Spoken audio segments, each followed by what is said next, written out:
Mi madre murió por una sobredosis de drogas y nunca conocí a mi padre. Con el tiempo, fui enviada al sistema de cuidado temporal. En ese momento yo tenía 10 años. No era exactamente una niña pequeña, ni tampoco una adolescente. Era extremadamente tímida y, siendo una niña sin un tutor que cuidara de mí, eso traía sus propias dificultades. El Estado me colocó en un hogar de acogida ubicado en las afueras de la ciudad. La casa pertenecía a una mujer llamada Mona, que estaba en sus finales de los 40. Ella dirigía el hogar de acogida con 5 niños, incluyéndome a mí. Su novio solía visitarla con frecuencia. Nunca me gustó ese hombre. Tenía un rostro muy rudo y una enorme cicatriz en la mejilla, que indicaba que había estado en una pelea horrible, ya que claramente era una cicatriz de cuchillo. Mona parecía muy encariñada con él. Cada vez que venía, ella se arreglaba mucho y se maquillaba bastante. Solían salir juntos y regresar tarde por la noche. Para cuando volvían, todos nosotros ya estábamos dormidos. Entre todos los niños, mi única amiga era mi compañera de habitación, María. Su madre la había abandonado en la carretera y fue puesta en cuidado temporal por una ONG. Cada niño que vivía en esa casa tenía un pasado trágico con el que lidiar. Mona no era una persona muy cariñosa, pero nunca nos trató mal. Celebraba todos nuestros cumpleaños el mismo día. Probablemente era su forma de reducir gastos lo más posible. Nuestras habitaciones estaban en el piso superior. El dormitorio de Mona era el cuarto más grande de la casa, y ella dormía en la planta baja. Un día estaba jugando con María en el patio trasero cuando ella cayó accidentalmente del columpio y se lastimó la pierna. Fui a llamar a Mona y toqué la puerta de su dormitorio. Cuando abrió la puerta, noté un papel tapiz multicolor pegado en todas las paredes de su habitación. Tenía flores y mariposas impresas. Me quedé maravillada observando la grandeza del cuarto. Parecía un mundo completamente diferente gracias a esos papeles tan vibrantes. Mona fue a ayudar a María, pero yo me quedé ahí mirando alrededor. Mientras Mona estaba ocupada con María en la sala, me acerqué más al papel tapiz para observarlo de cerca. De repente, una mujer susurró en mi oído: «¡Ayúdame!». Salté hacia atrás inmediatamente, llena de miedo. Miré alrededor, pero era la única persona en esa habitación. No entendía si todo había sido producto de mi imaginación o si realmente había escuchado una voz femenina. «¿Hola? ¿Hay alguien aquí?», dije nerviosa. No hubo respuesta, pero comencé a escuchar un leve susurro. Me concentré y me di cuenta de que provenía de la pared frente a mí. Me acerqué y pegué la oreja contra la pared. «¿Qué estás haciendo?», escuché de repente. Me di la vuelta y vi a Mona parada allí, mirándome con una expresión sorprendida. «Nada, solo estaba mirando el papel tapiz. Tienes una habitación muy bonita, Mona», dije. «Bueno, gracias, cariño. Vamos, es hora del almuerzo», respondió sin perder un segundo más. Salí de la habitación con una expresión muy incómoda. Sabía que me había visto apoyada en la pared, escuchando como una loca. Pasaron algunos meses y 2 niños fueron adoptados. Solo quedábamos 3 en la casa: María, un niño llamado Tony, y yo. Tony era más pequeño que nosotras, así que siempre nos obedecía. Un día, Mona estaba trabajando en la cocina cuando de repente hubo una fuga debajo del fregadero. Llamó a Marco para que la ayudara. Marco llegó y comenzó a revisar la tubería. Yo estaba sentada en la mesa de la cocina observándolo trabajar. «Creo que hay un tornillo que necesita ajustarse». «Maldición, no tengo una llave inglesa», dijo Marco. «Creo que hay una en el sótano», respondió Mona. A ninguno de los niños le gustaba ir al sótano, ya que era oscuro y húmedo, pero Mona estaba ocupada y Marco también, así que me ofrecí voluntaria. Encendí la luz y bajé lentamente las escaleras. El sótano tenía un olor extraño, probablemente porque no tenía ventanas ni ventilación. En una esquina vi una estantería de madera y sobre ella estaba la llave inglesa. Caminé hacia allí para recogerla cuando noté un gran bulto en la esquina opuesta. Pensé que podría haber juguetes o algo interesante dentro, pero al acercarme noté que estaba sellado con un candado metálico. «No hay nada más que basura ahí», dijo una voz. Seguí el sonido y vi a Marco bajando las escaleras del sótano. «Entonces, ¿por qué está cerrado con llave?», pregunté con curiosidad. Marco me observó por un momento, luego tomó la llave inglesa del estante. «Vamos, ya tenemos lo que buscábamos», dijo. Salimos del sótano y él cerró la puerta con llave detrás de mí. No estoy segura, pero desde ese día comencé a sentir que algo estaba mal en ese lugar.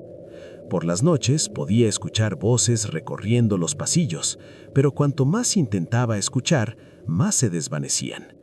Una noche me desperté al oír una discusión abajo. Caminé de puntillas y miré desde arriba. Vi a Mona y Marco discutiendo seriamente, pero hablaban en voz baja y áspera. «¿Qué estás diciendo? ¿Estás loco? Te digo que esta niña nos va a meter en problemas». «No digas tonterías. Es solo una niña estúpida. Nunca descubrirá la verdad». Hoy me preguntó qué había en el bulto. Tenemos que deshacernos de eso. ¿Te asustaste por una niña? ¿No recuerdas cómo engañamos a la policía en California? Escucha, cariño, no hay nada de qué preocuparte. Mantendré el sótano cerrado todo el tiempo. ¿Feliz? Eso sería mejor. Buscaré un lugar para deshacerme del bulto pronto. Se fueron a su habitación y yo regresé a la mía. ¿Qué podía haber dentro de ese baúl? No dejaba de pensar en ello. Desde ese día, Mona siempre mantuvo el sótano cerrado, pero no pudieron ocultar el misterio por mucho tiempo. Era un sábado por la noche. Mona y Marco habían salido. Tony, María y yo estábamos viendo televisión en la sala. «Oigan, ¿jugamos a las escondidas?», dijo María de repente. Tony y yo aceptamos y comenzamos el juego. Después de varias rondas me tocó buscar. «¿Listos o no? Aquí voy». Subí corriendo las escaleras y empecé a buscar a María. Encontré a Tony fácilmente debajo de la cama, pero María no aparecía por ningún lado. Me di cuenta de que probablemente se había escondido abajo. Bajé corriendo y revisé toda la sala. El único lugar que quedaba era el dormitorio de Mona, ya que el sótano estaba cerrado con llave. Empujé la puerta y dije: «Sé que estás escondida aquí en algún lugar, María». De inmediato percibí un fuerte olor químico. Provenía de las paredes. Mona había rociado algo sobre el papel tapiz, haciendo que la habitación oliera como una sala de hospital. Me acerqué a la pared derecha y toqué el papel tapiz. Estaba húmedo. Entonces supe que había un líquido extraño aplicado en toda la pared. De repente María salió del armario e intentó asustarme agarrándome del cuello por detrás. Me giré rápidamente y la esquivé, lo que hizo que tropezara y cayera contra la pared. Al caer, rompió el papel tapiz mojado, creando un agujero. Cientos de hormigas y arañas comenzaron a salir del agujero. Era evidente que esos insectos vivían debajo del papel tapiz. Estábamos absolutamente aterrorizadas y salimos corriendo de la casa llorando. Nuestro vecino, el señor Stewart, llegó corriendo. Entró a la habitación de Mona y, no sé por qué, inmediatamente llamó a la policía. En 15 o 20 minutos llegaron los patrulleros. Vimos al señor Stewart hablar con ellos con una expresión aterrada. La policía irrumpió en el sótano y una verdad horrible salió a la luz. Mona y Marco no eran más que asesinos convictos que robaban y mataban personas en California. Habían asesinado a entre 6 y 7 personas y encontraron una manera monstruosa de ocultar los cuerpos. Escaparon de California y vinieron a vivir aquí disfrazados. La policía descubrió que los huesos de las víctimas estaban guardados en el baúl del sótano. Nunca habrían podido descubrir qué había pasado con los cuerpos completos si no fuera por el día en que María rasgó accidentalmente el papel tapiz. Sí, Mona y Marco desollaban a sus víctimas y usaban su piel como papel tapiz para su casa, pero no eran profesionales, así que no pudieron conservar la piel correctamente, lo que atrajo a los insectos. Intentaban ahuyentarlos usando químicos, pero no pudieron ocultar su crimen grotesco. Cuando la policía esposó a Marco y a Mona, estaba en el porche de la casa con María y Tony. Mientras caminaba hacia el coche policial, Marco me miró y luego miró a Mona. Te dije que esa niña nos traería problemas. Debería haberla estrangulado mientras dormía esa noche. Nunca podré olvidar sus ojos rojos sangre cuando dijo cuánto deseaba matarme esa noche. Ahora todo tiene sentido. La voz de esa mujer desde la pared, los susurros que recorrían la casa. Pero no puedo contarle esto a nadie. Sé que nadie me creería. Solo tengo suerte de no haber terminado dentro de ese baúl o convertida en papel tapiz en su pared. Soy madre de acogida. He estado dirigiendo este pequeño hogar de acogida desde hace 6 años. Crecí como huérfana, por eso siento una profunda compasión por cada niño que se ve obligado a vivir sin el cuidado de sus padres. Una amiga mía dirige una ONG que ayuda a estos niños en hogares de acogida a ser adoptados por familias amorosas y responsables. Mi nombre es Michelle, y esta es la historia de un nuevo niño que recientemente acogí bajo mi cuidado. Era un martes por la mañana. Estaba preparando el desayuno para otra niña que vivía conmigo, una pequeña de 9 años que también estaba bajo mi protección. Estaba ocupada haciendo panqueques cuando Jenny gritó desde la otra habitación. «Mamá, tu teléfono está sonando. Alguien te está llamando». Me di cuenta de que había dejado mi celular en el dormitorio con mucha prisa, así que corrí a buscarlo, pero llegué tarde y la llamada se cortó antes de que pudiera contestar. Cuando regresé a la cocina, vi que Jenny ya estaba vestida para ir a la escuela y esperaba su desayuno. Rápidamente le serví los panqueques. «Aquí tienes, Jenny. Hice tus favoritos». Ella sonrió y comenzó a comer. 10 minutos después llegó su autobús escolar. La acompañé hasta la puerta y me despidió con una mano. Justo cuando iba a entrar de nuevo, mi teléfono volvió a sonar. Esta vez corrí y contesté de inmediato. Era mi amiga Kate, la directora de la ONG. «Hola, Kate. Perdón por no contestar antes. Jenny acababa de irse a la escuela». «No hay problema. Escucha, hay un niño que acaba de llegar a nuestra ONG. Tiene 7 años y lamentablemente perdió a sus padres recientemente en un accidente aéreo. El niño tiene un tío que trabaja en el extranjero, así que existe la posibilidad de que sea adoptado por él. Pero hasta que eso suceda, necesito que tú te hagas cargo de él. Mañana iré con el abogado y los documentos legales, y también llevaré al niño a tu casa. ¿Te parece bien?» «Claro que sí. Mañana por la tarde estoy libre». «Perfecto. Mañana por la tarde entonces». Después de la llamada, fui al mercado a comprar provisiones para la cena del día siguiente. Me sentí muy emocional pensando en ese pobre niño que acababa de perder a sus padres. Quería darle una bienvenida cálida, así que decidí cocinar algo especial. Compré carne de buena calidad, verduras frescas, dulces y chocolates. Cuando Jenny regresó de la escuela, la senté conmigo y le dije: «Jenny, mañana vamos a tener un nuevo miembro en esta casa. Un niño pequeño vendrá a vivir con nosotros». Jenny se emocionó muchísimo. «¡Wow! ¿Entonces tendré un hermanito?». Sonreí y la abracé por ser una niña tan dulce. Al día siguiente, Jenny y yo decoramos toda la casa con globos y guirnaldas de papel de colores. Alrededor de las 7 de la tarde sonó el timbre. Jenny corrió hacia la puerta y la abrió con una gran sonrisa. Kate estaba allí, junto a un pequeño niño rubio de ojos azules.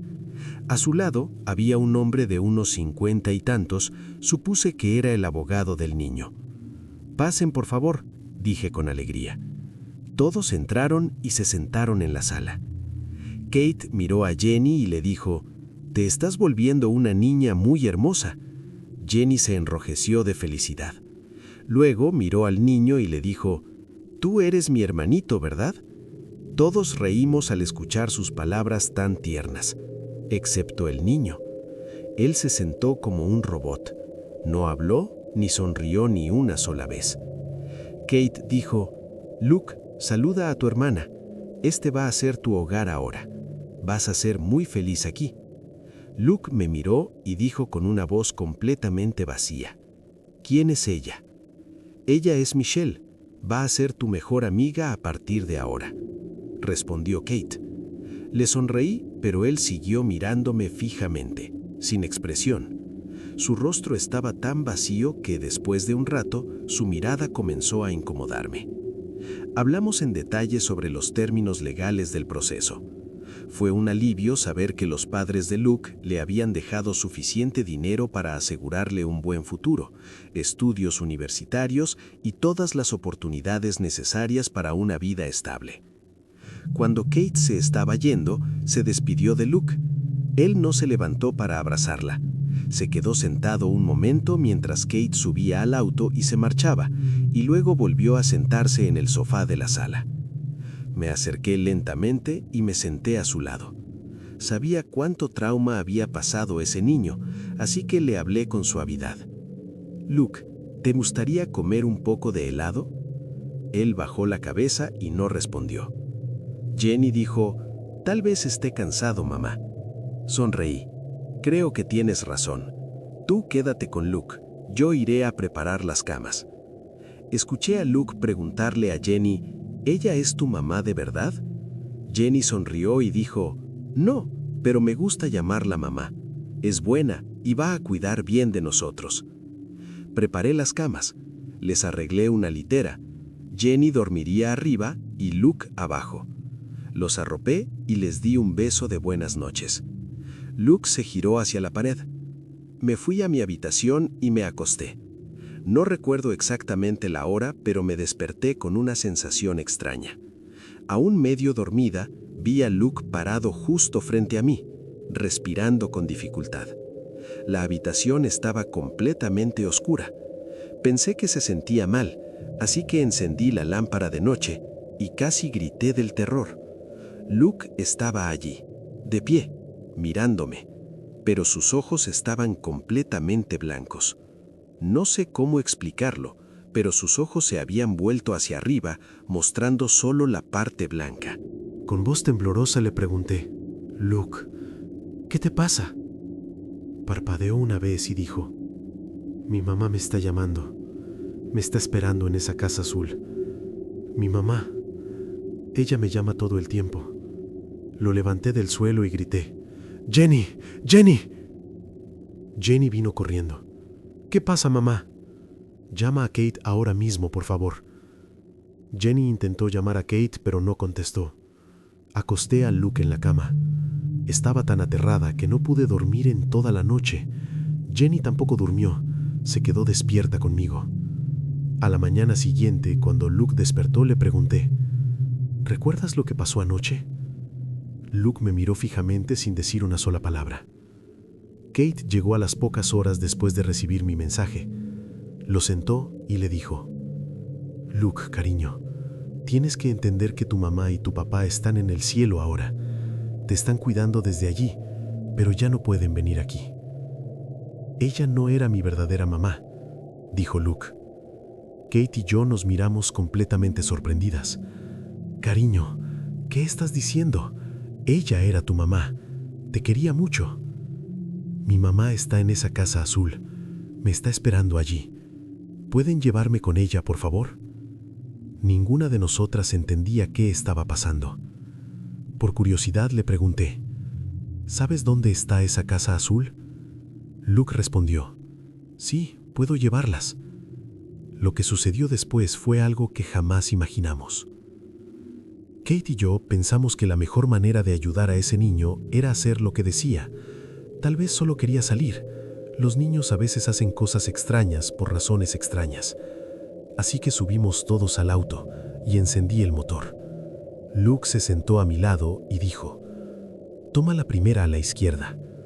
Nos dio direcciones con la seguridad de un adulto durante al menos media hora. Finalmente, después de girar por última vez, llegamos a un enorme lago. A la orilla del lago había una pequeña casa de madera pintada de azul. Bajamos del auto y caminamos hacia la puerta principal. Kate tocó 2 veces. Escuchamos pasos lentos dentro de la casa y segundos después, una anciana abrió la puerta. Se parecía mucho a mi abuela. Nos miró con ojos sorprendidos y preguntó: ¿Quiénes son ustedes? Luke la miró y dijo: ¿Hiciste mi pudín de pan favorito, mamá? La mujer lo miró fijamente y comenzó a llorar desconsoladamente. Lo abrazó con fuerza y no dejó de llorar durante horas. Más tarde supimos la verdad. La mujer había tenido un hijo que servía en el ejército.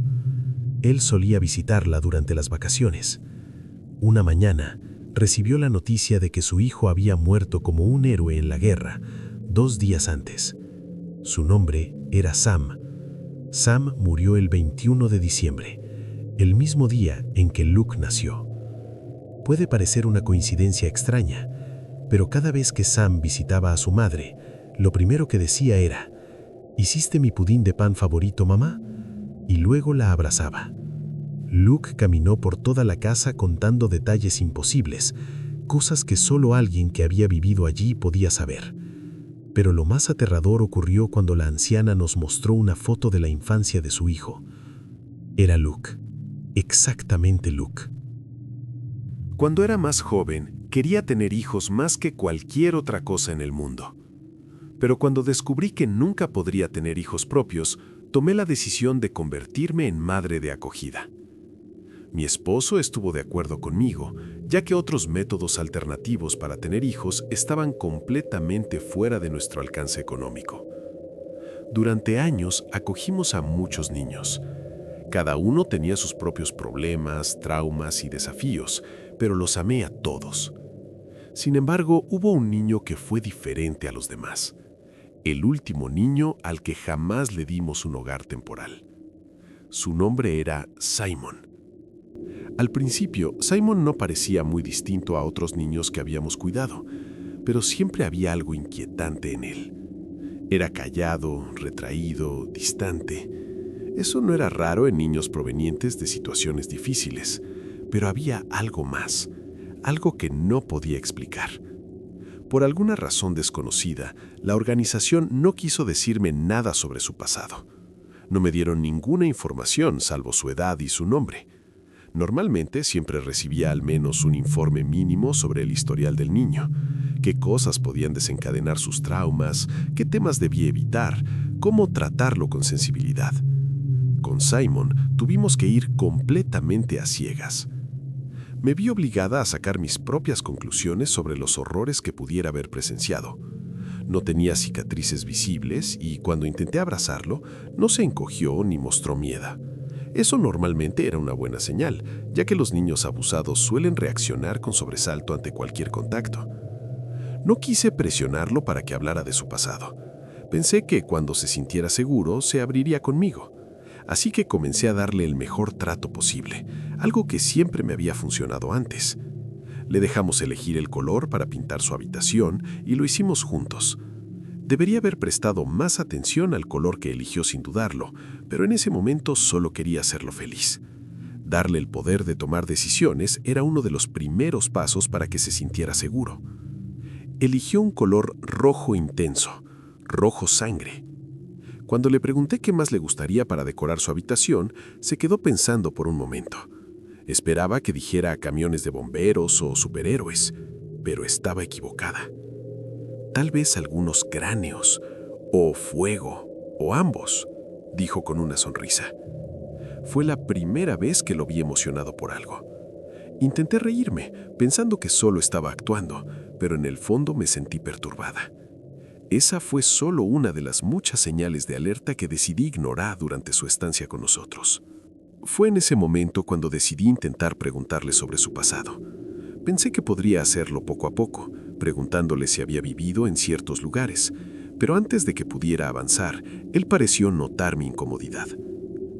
¿Tienes miedo de mí, mami?, preguntó.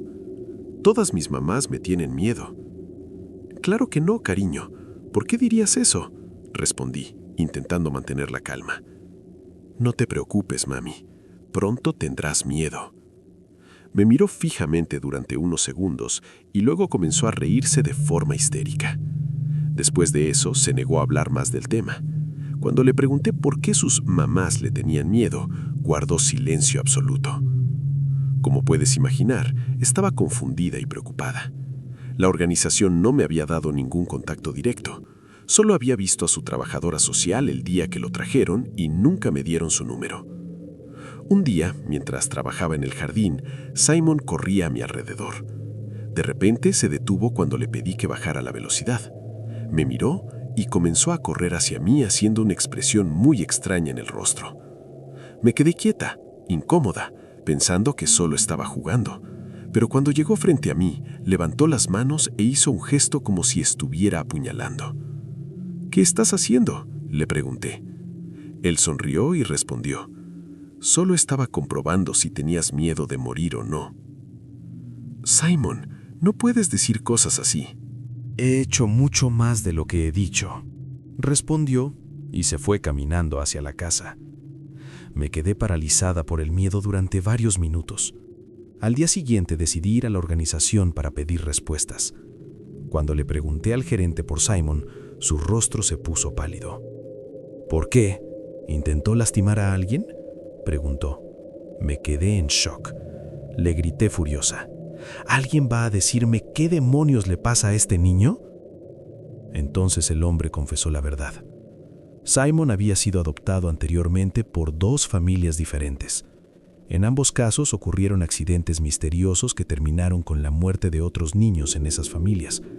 Los padres afirmaban que Simon estaba involucrado de alguna manera. «Estamos intentando contactar a sus padres biológicos», dijo el gerente. «Hasta entonces, vigílelo y tenga cuidado». Esas palabras, «tenga cuidado», me helaron la sangre. Regresé a casa completamente alterada. En cuanto entré, recibí el shock más grande de mi vida. Simon estaba sentado en el suelo, sujetando a mi otra niña de acogida, Carrie, por el cuello.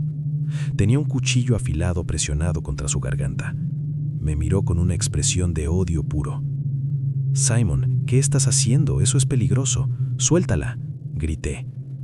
Carrie sollozaba aterrorizada.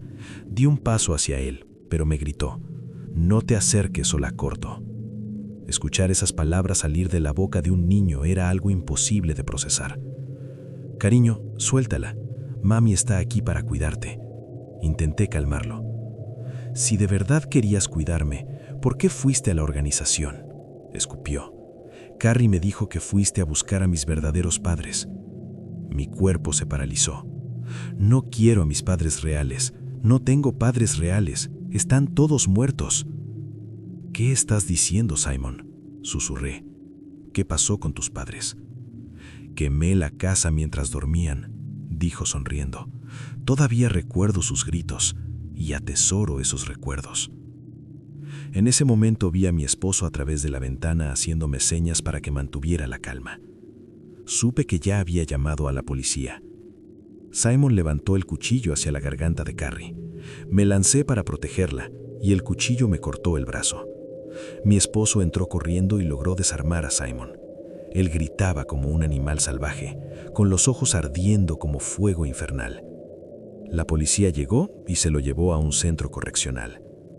Simon fue el último niño de acogida que tuvimos. Tiempo después lo visité. Me miró con esa misma mirada vacía y dijo: «Fuiste la primera mamá que no tuvo miedo de mí, y serás la última».